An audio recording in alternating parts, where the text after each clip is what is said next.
नमस्कार सांग माने जय जगन्नाथ। आपण माने मो ओ खटा जो बेसर वीडियो को आपण माने बहुत सारा भल पाए देइचंती हेति पई धन्यवाद। एटा मु बिना बेसर दिया ओ खटा बनैबी जोटा कि मो गोटे सांग फोन करी कहिला जे बिना बेसर दिया ओ खटा टिके कह काइना हम टिके देह खराब होची हमें सोरिष मसला टिके खाउनो तो ए वीडियोटा मो ता पई बनौथिली। चलंतु देखिबा बिना बेसर दिया ओ खटा केमिति होची।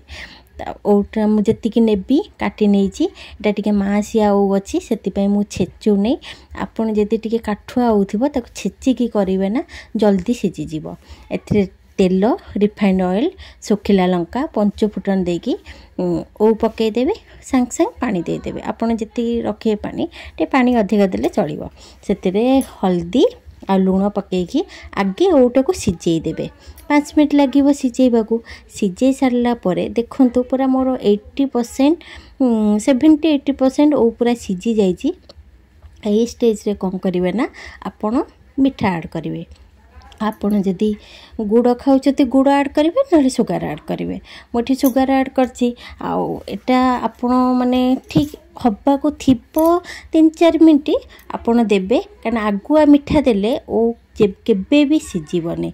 ये देख तो पूरा पाणिया अच्छी तापाई गोटे ग्रेवी बनैया हिसाब रे टिके अट्टा नहीं जीवे गोटे चामच मु अट्टा नहीं से टिके पानी मिसेकी गोटे स्लरी टाइप बनई की देदेले से टिके जस्ट मोटालिया हो जाए एमती ओ अलगा पानी अलगा सेमती खाइबा को भी एते सुंदर लागबनी। देखंतु मुझे देला परे आपको 2 मिनट फुटेबे बेसी समय पूरा हो सारी 2 मिनट फुटेबे फुटे सारा परे लंका जीरा गुंडी देदेवे लास्ट को। देखंतु आम ओ खटा पूरा रेडी ता सांगरे गोटे ग्रेवी बढ़िया ग्रेवी बेसी मोटा नुह कि पतला नुह पूरा ठीक बने होती।